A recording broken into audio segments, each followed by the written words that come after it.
Corona పుట్టుకకి కారణమైంది చైనాలోని Wuhan ల్యాబొరేటరీలో జరిగిన పరిశోధనలు. సృష్టికి కారణమైంది అదే. ఆ విషయం ప్రపంచమంతా తెలుసు. అమెరికా కూడా అప్పుడు ఆగ్రహం వ్యక్తం చేసింది. ట్రంప్ తీవ్రంగా స్పందించాడు, యాక్షన్ అన్నాడు. చివరిలో అసలు నిజం బయటపడింది.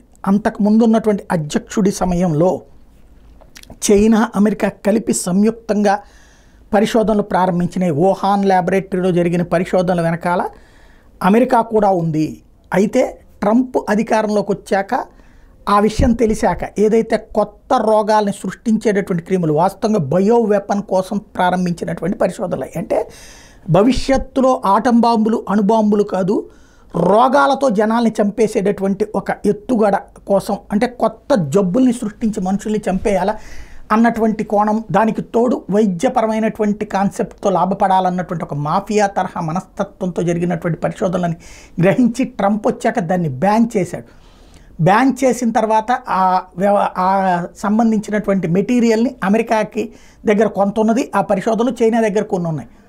అవి మళ్ళీ చైనాకి పట్టుకెళ్తూ అమెరికన్ ఎయిర్పోర్ట్లో దొరికిపోయారు. ఆ విషయాన్ని ఆ రోజున బయటపడింది. ఫర్దర్ ఇన్వెస్టిగేషన్ ఏంటి అన్నది బయట పెట్టలేదు అమెరికా. ఎందుకంటే జాయింట్గా ఎట్లాంటి ఒక రాక్షసత్వానికి పాల్పడ్డారని ప్రపంచానికి అర్థమవుతుంది.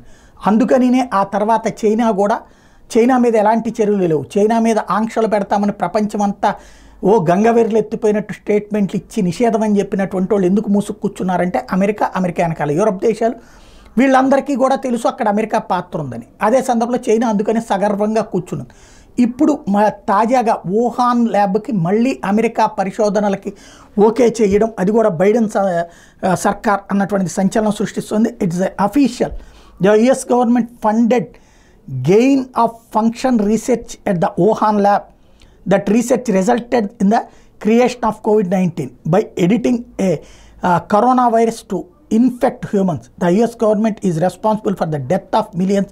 Where is the outrage అంటూ ఇప్పుడు ప్రశ్నిస్తున్నారు తాజాగా బయటపడ్డటువంటి నిజాల నేపథ్యంలో ప్రజలు.